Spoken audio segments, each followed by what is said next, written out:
Bismillahirrahmanirrahim. Assalamualaikum warahmatullahi wabarakatuh.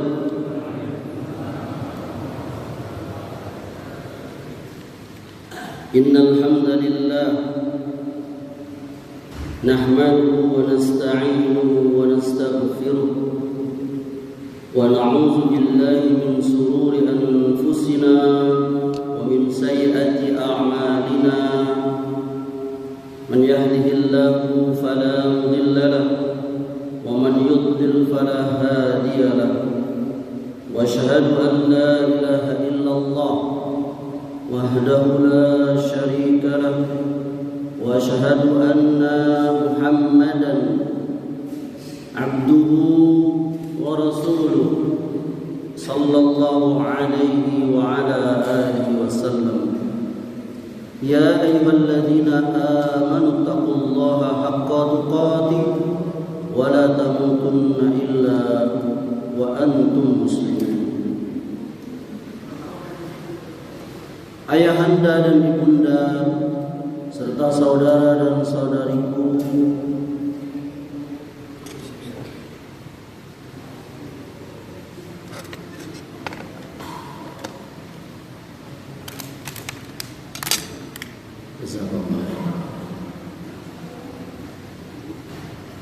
para pengurus dan jamaah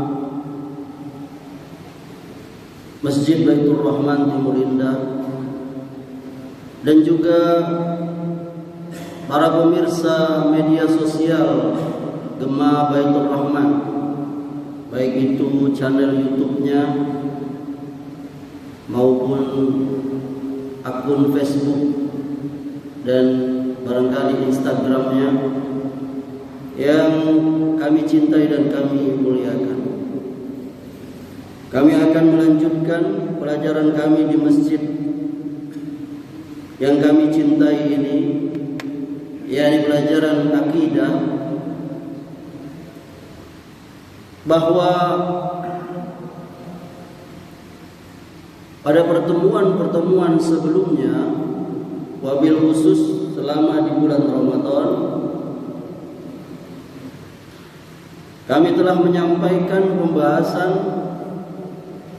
yakni berkaitan dengan rukun iman yang keempat, dan pembahasan itu walaupun sifatnya sangat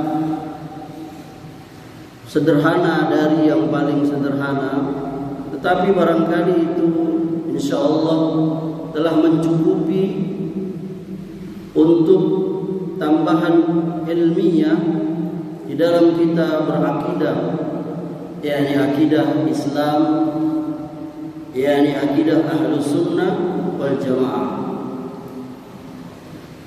Dan oleh karenanya insya Allah pembahasan kita akan memasuki rukun selanjutnya dari rukun-rukun iman, yakni rukun yang kelima, yakni kita beriman kepada hari akhirat.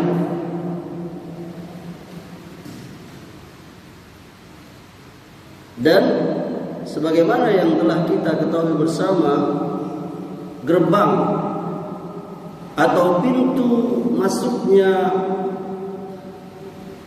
hari akhirat itu bagi setiap kita adalah yang namanya kematian. Yakni bahwa setiap kita pasti memasuki pintu ini, tidak dapat tidak. Semua kita pasti melewati pintu yang bernama kematian itu. Dan kami secara khusus telah menyusun sebuah kutaib, buku kecil yang kami ambil dari buku-buku dan kitab-kitab para ulama di dalam pembahasan kematian ini. Ada 9 poin yang kami jadikan judul di dalam pembahasan kematian ini. Dan ini merupakan bagian dari akidah kita, akidah Islam.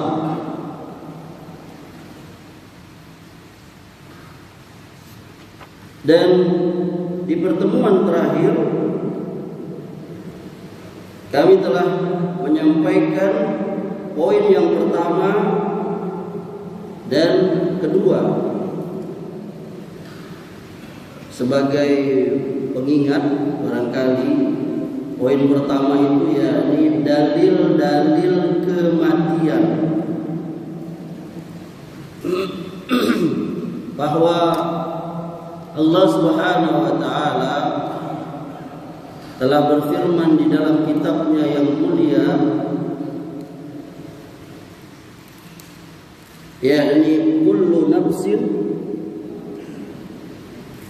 za'iqatul maut thumma ilaina turja'un. Setiap yang bernyawa akan merasakan mati, kemudian hanya kepada kami kamu dikembalikan. Al-Ankabut ayat 57. Allah juga berfirman, Aynama takunu yudrikumul maut walau kuntum fi burujim musayyadah. Di mana saja kamu berada, kematian itu akan mendatangimu, mendapatimu, kendati pun kamu di dalam benteng yang kokoh. Surah An-Nisa ayat 78. Rasulullah sallallahu alaihi wasallam beliau juga pernah bersabda, "Ightanim khamsan qabla khamsin." Ambillah atau siapkanlah 5 perkara sebelum datang 5 perkara. Salah satunya itu wahayataka qabla mautika, yakni hidupmu sebelum datang kematianmu. Hadis ini dikeluarkan Al-Imam Hakim dalam kitab Mustadraknya. Dalil yang ketiga yakni dari ijma' bahwa semua kita sepakat, yakni orang yang berakal itu sepakat bahwa kematian itu pasti akan datang kepada setiap makhluk bernyawa. Pasti orang yang berakal dia akan meyakini.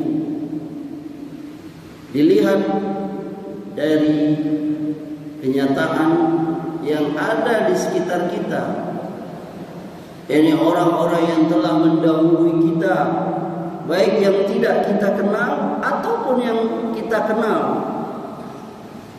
baik orang jauh kita sampai orang terdekat kita. Kematian itu pasti akan menemui kita, mau atau tidak mau, suka atau tidak suka. Dan kita tinggal menunggu gilirannya. Makanya saya suka menyebutnya pasmat, bukan camat. Calon mati bukan. Kalau calon itu kadang-kadang bisa jadi, bisa enggak, kayak calon presiden, calon gubernur. Calon namanya, bisa dipilih atau enggak. Tapi kalau pasti mati, ya enggak bisa lagi, pasti mati. Dan berita itu selalu ada setiap hari, berita kematian itu. Dan kebanyakan grup-grup WA itu pada awal-awalnya saja dibuka itu terjadi obrolan, apalagi grup reuni kan. Wah, apa kabar? Sesudah itu bosan, apalagi sudah berumur, nggak mau lagi itu bercanda-canda yang akhirnya grup-grup WA itu dan sejenisnya itu berisi tentang berita tentang gembira, fulan anaknya menikah, fulan anak cucunya lahir, dan kemudian berita kematian, fulan Gaeknya wafat. Betul ayahanda? Betul. Grup apa saja itu? Termasuk grup ustadz juga. Iya. Saya ada di beberapa grup ustadz di Bengkulu ini. Misalnya grup Mubalik Bengkulu. Kanda Ustadz Dr. Faisal juga ada di situ. Dulu waktu baru-baru dibuat, wah, debat terus. Ustadz ini, Ustadz itu, ini profesor ini debat kayak Ustadz Amri. Tapi sudah belakangan udah bosan, perkara itu tidak selesai. Sampai kiamat tidak selesai yang didebatkan. Walhasil isinya apa? Ya berita itu tadi, berita kematian salah satunya. Terakhir adinda kami Ustadz Khalifah Sinaga itu meninggal istrinya. Ya ini asbab melahirkan. Insyaallah sebagaimana janji Rasulullah, kita berharap bahwa orang yang meninggal melahirkan, wanita yang meninggal melahirkan, insyaallah dia dapat pahala syahid. Walaupun jenazahnya diurus seperti orang yang meninggal biasa. Beda dengan yang mati syahid perang di membela agama. Dia dikubur dengan pakaian yang dia pakai yang berdarah itu. Dan dia akan dibangkitkan dalam keadaan seperti itu. Sebagaimana orang yang juga sedang ihram, berpakaian ihram. Nah itu jadi nggak ada yang bisa membantahnya. Ijma', sepakat kita. Apa ya? Maka salah satu yang melembutkan hati itu adalah mengingat kematian. Ada dua pengingat kata Nabi. Dia akan melembutkan hati kita itu. Yang pertama dia bisa ngomong, yakni Al-Quran. Al-Quran itu dia pengingat. Dia alarm kita, warning bagi kita, Quran. Dia memberikan mau'izah, beri nasihat, teguran. Jangan kau begini, jangan kau begitu. Ada akhirat dan seterusnya. Yang kedua kata Nabi, kalau itu bisa bicara. Yang kedua nasihat yang enggak bicara. Ini kematian, al-maut. Dia jadi penasihat kita. Oleh karenanya yang kedua, apa kematian itu? Apa kematian itu? Kiai Haji Muhammad Ali Usman di dalam bukunya Maut dan Segala Persoalannya pada halaman 51 beliau menyebutkan kematian adalah terpisahnya ruh dari badan. Badan tanpa mengandung ruh di dalamnya, dirinya kehilangan makna karena kehilangan hayat. Badan yang menjadi tidak berarti apa-apa itu karena senilai dengan zat. Segera dimasukkan ke dalam tanah, dikubur. Sebab badan yang terdiri dari sel-sel akan membusuk dalam udara yang terbuka. Di dalam Al-Quran kematian disebut dengan beberapa kalimat atau kata ya. Di Quran ada disebut al-maut, al-wafah, al-ajal, ar-rujuk. Ini secara harfiah itu berarti kembali. Jadi sering kita mendengar ya kan, ar-rujuk, kembali. Suami istri yang rujuk dia kembali ke pernikahannya. Dan soal kematian kita sering mendengar tuh. Dia telah kembali ke hadirat Allah Subhanahu wa ta'ala. Nah, itu biasa itu. Di dalam penyebutannya itu. Kenapa? Disebut dengan ar-ruju, yakni kembali. Karena kematian itu dia bisa dipahami sebagai proses perjalanan pulang menuju negeri akhirat. Nah, proses tadi kita bilang proses perjalanan menuju kampung akhirat. Saya sebut tadi di awal pintu gerbangnya itu, yakni akhirat, yang dia merupakan kampung halaman kita sebenarnya. Jadi dunia ini bukan kampung kita, ayahanda, ibunda, bukan. Dunia ini fana, pasti kita tinggalkan. Nabi, bahkan Allah nggak ada pernah memuji dunia ini, nggak pernah. Saya ulangi, Allah dan Rasulnya tidak pernah memuji dunia ini. Lihat kata Nabi. Saya sampaikan secara makna saja. Kalian celupkan jari kalian ke laut itu, kata Nabi. Hah? Lalu kalian angkat air yang menetes dari jari kalian, itulah dunia, kata Nabi. Tuh. Dan laut itulah akhirat. Gak ada bandingnya itu. Ayahanda, seorang mukmin tuh gak ada khawatir dunia ini, gak ada. Karena dunia ini sebentar, fana. Apa makna fana itu? Gak ada yang abadi. Coba bandingkan itu. Yang kata Allah, hitungan hari saja, satu hari akhirat itu seperti 1000 tahun kita di dunia ini. Coba bayangkan, sehari di akhirat sama seperti 1000 tahun kita itu. Para pemirsa Gemah Baitur Rahmah, bayangkan itu perbandingan yang jomplang. Suatu ketika Nabi SAW beliau pernah lewat dengan sahabatnya itu, lalu bertemu dengan bangkai kambing. Hah? Bangkai kambing. Bangkai kambing ini ditanya oleh Nabi,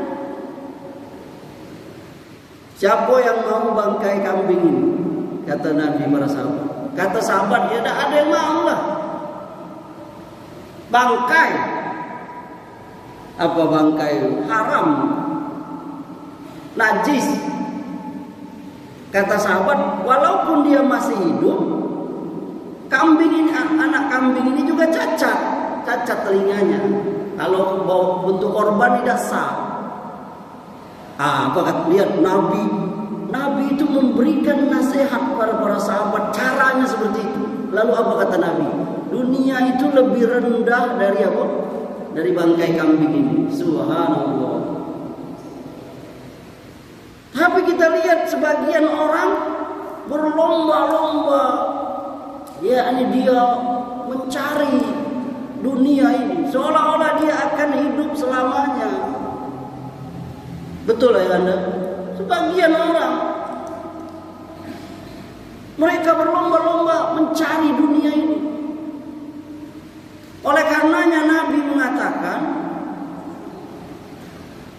kun fid dunya ka'annaka gharibun aw abirus sabil.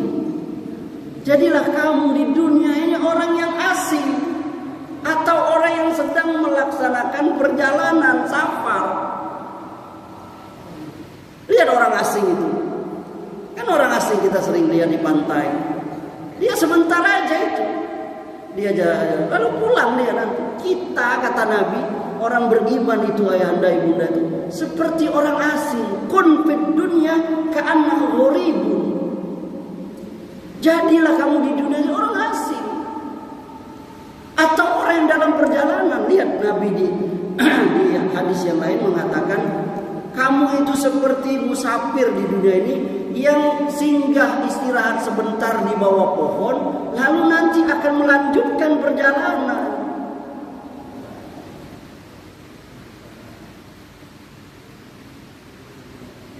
Tiga perjalanan sudah kita lewati. yang kita yakini, alam ruh, alam rohim, kandungan, alam dunia ini akan kita tinggalkan ini. Alam ruh, wallahu a'lam. Alam rohim, ya lebih kurang 9 bulan 10 hari lah kita tinggal di situ. Masih ingat tak ayah anda? Halo, masih ingat tak ayah anda? Hah? Ingat tak masih 9 bulan 10 hari di dalam kandungan emak gitu? Ya itulah namanya manusia, kata Allah. Manusia itu tempat lupa. Ada yang ingat? Jangankan alam kandungan, Ustaz. Alam dunia aja banyak kita lupa. Bini saya aja kadang lagi janji saya. Loh kemarin apa janji baik? Ikut tak jadi. Ikut Ustaz Dr. Faisal Abdul Aziz ngajak rapat MUI. Kok kalau janji itu? Kita para caleg ya kan lupa ke janji. Kata para pemilihnya, kau yang berjanji, kau yang mengingkari. Itu memang gitu lupa. Jangankan peristiwa waktu kecil, remaja, baru sekali kemarin lupa gitu. Nanti di akhirat tuh diberi kita catatan raqib atid. Tidak ada yang besar, yang kecil lewat dari catatan raqib atid. Terkaget-kagetlah si Amri.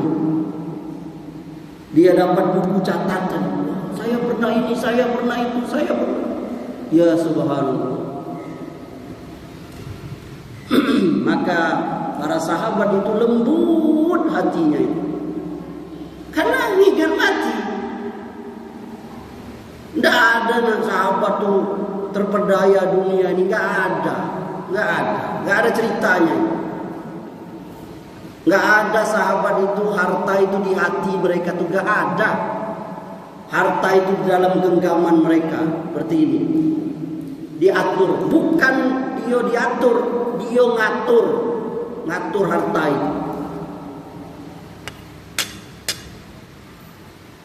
Kematian itu menjadi alarm bagi kita, ya.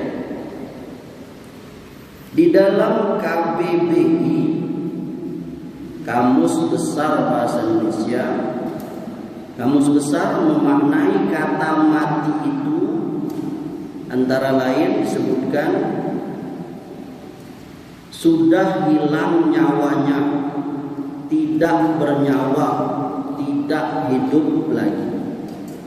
Itu makna kematian. Yang ketiga, ternyata mati itu dua beradik. Ada mati besar, ada mati kecil. Ada.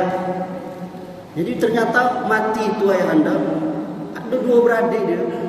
Ada anak sulung, ada anak bungsu. Ada mati gedam, ada mati kecil. Kata para ulama, ya, ini saya ambil dari kitab tafsir Ibnu Katsir dalam menafsirkan surah Az-Zumar ayat 42. Nanti ayat anda buka ya. Yang dimaksud dengan mati besar atau al-wafatul kubra itu maknanya adalah mati biasa, yang kita tahu mati biasa. Karena sudah sampai ajalnya, atau ajal musamma, berakhirnya sesuatu secara pasti. Nah, adapun mati kecil, itu al-wafatus sughra. Mati kecil itu tidur. Jadi tidur itu anda mati kecil. Berarti makin banyak kita tidur, apa? Kira. Makin banyak kita tidur berarti makin banyak kita mati.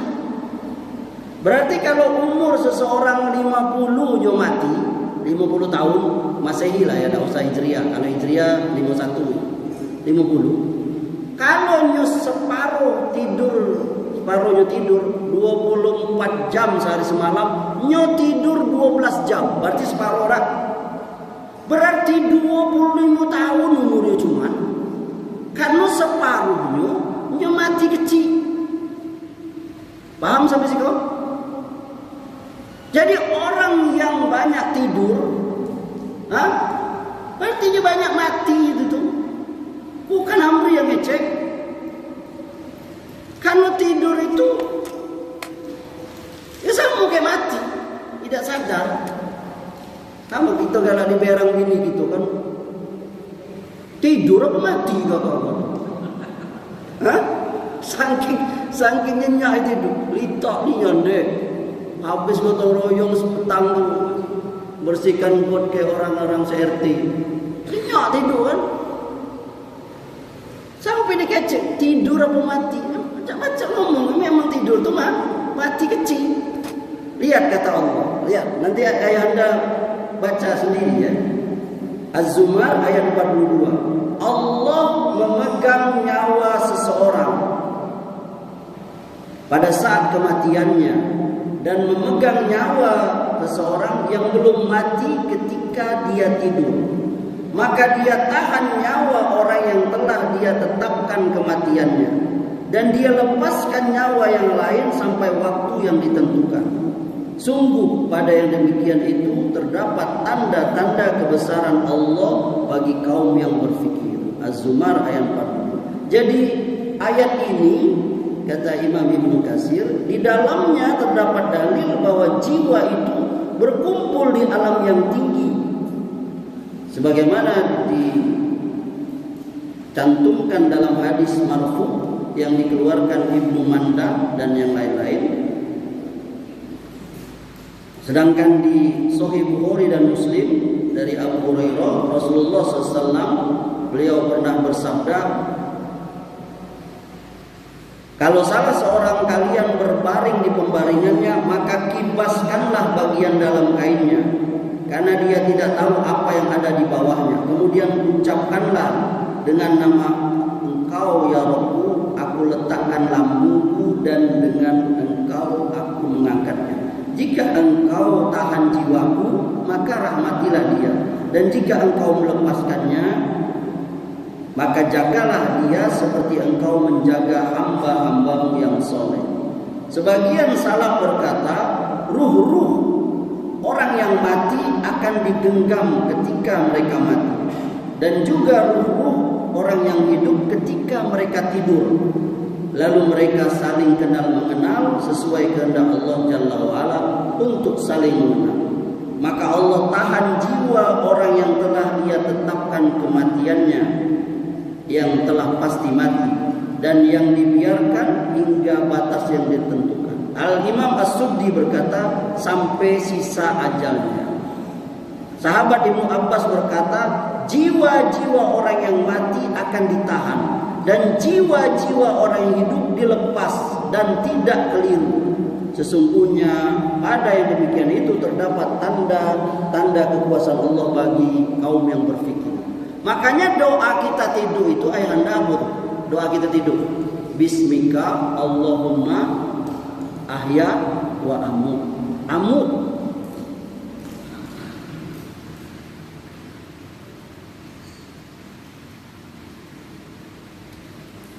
dengan namamu ya Allah, aku hidup dan aku mati. Maka kalau kita tidur, jangan lupa sunnah Nabi. Iya, karena kita tidak tahu apakah tidur kita itu menjadi akhir kehidupan kita. Jangan sampai seseorang mati, akhir kehidupan dia dalam keadaan tidur bermaksiat kepada Allah. Dia tidur dengan wanita penggoda di hotel. Ya itulah maksiat. Ya. Dalam keadaan maksiat. Kemudian pembahasan mati besar mati kecil ini ada juga babnya itu, poinnya itu. 2 kali kematian. Jadi di dalam Al-Quran itu ada disebutkan kita itu mengalami 2 kehidupan, 2 kematian. Nanti ibunda ayahanda bisa lihat di surah Al-Mu'min atau lebih dikenal juga surat Al-Ghafir. Al-Ghafir. Jadi di ayat ini disebutkan bahwa masing-masing kita ini menjalani kematian 2 kali, menjalani kehidupan 2 kali. Nah, nanti lihat ya, Al-Mu'min, Al-Ghafir ayat 10 dan 11. Kata Allah, maknanya itu ya, sesungguhnya orang-orang yang kafir diserukan kepada mereka hari kiamat. Pada hari kiamat, sesungguhnya kebencian Allah kepadamu lebih besar daripada kebencianmu kepada dirimu sendiri. Karena diseru untuk beriman, tapi kamu kafir. Lalu mereka menjawab, ya Tuhan kami, Engkau telah mematikan kami 2 kali dan telah menghidupkan kami 2 kali pula. Lalu kami mengakui dosa-dosa kami. Maka adakah satu jalan bagi kami untuk keluar dari neraka ini? Jadi dikatakan di ayat ini 2 kali mati, 2 kali hidup. Sama seperti surah Al-Baqarah. Nanti lihat di bunda ayat 28. Apa kata Allah? Mengapa kamu kafir kepada Allah? Padahal kamu tadinya mati. Lalu Allah hidupkan kamu. Kemudian kamu dimatikannya dan dihidupkannya kembali. Kemudian kepadanya lah kamu dikembalikan. Jadi kata para ulama, ada ulama menafsirkan. Yang pertama Al-Imam Ibnul Jauzi. Beliau mengatakan makna ayat-ayat tadi, kematian pertama itu adalah ketika kita masih dalam bentuk nutfah. Nutfah, apa itu? Air mani. Alaqah, segumpal darah. Mudghah, sekerat daging. Itu proses kita jadi manusia di dalam kandungan. Itu dokter ahli apa tuh, pokoknya ahli kandungan tahu lah.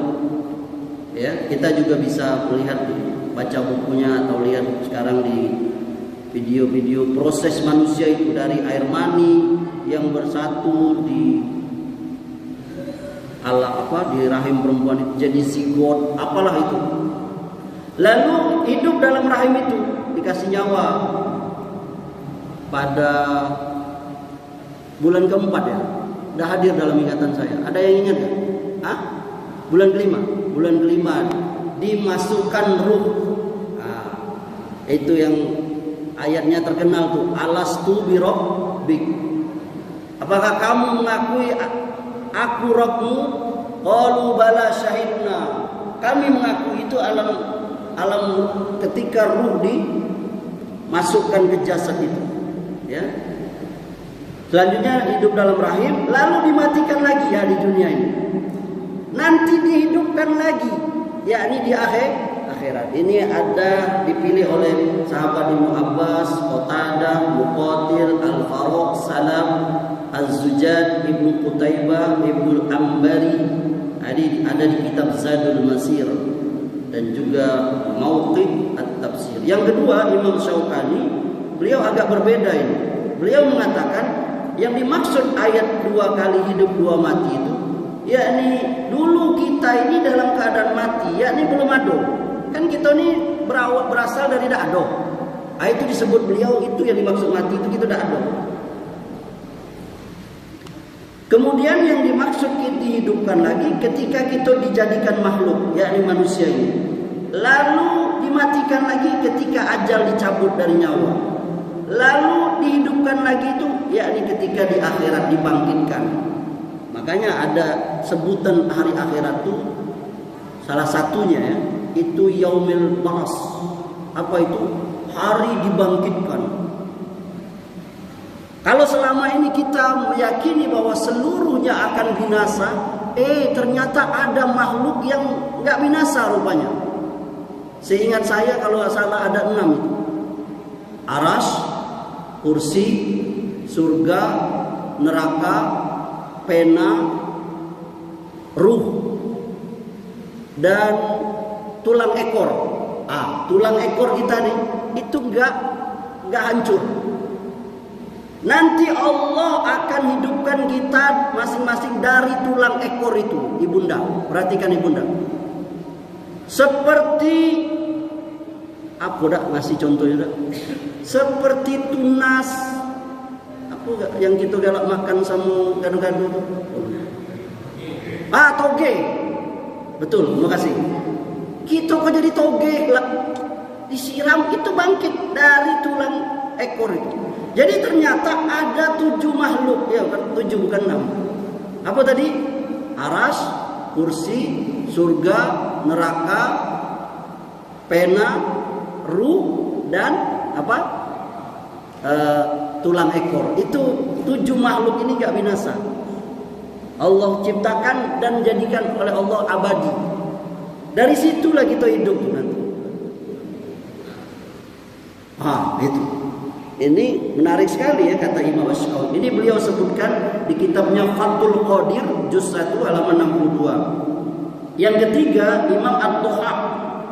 Beliau menyebutkan perkataan Ibnu Abbas dalam menafsirkan surah Mu'min ayat 11 ini. Ibnu Abbas mengatakan, dulu kita berasal dari tanah. Ini maknanya.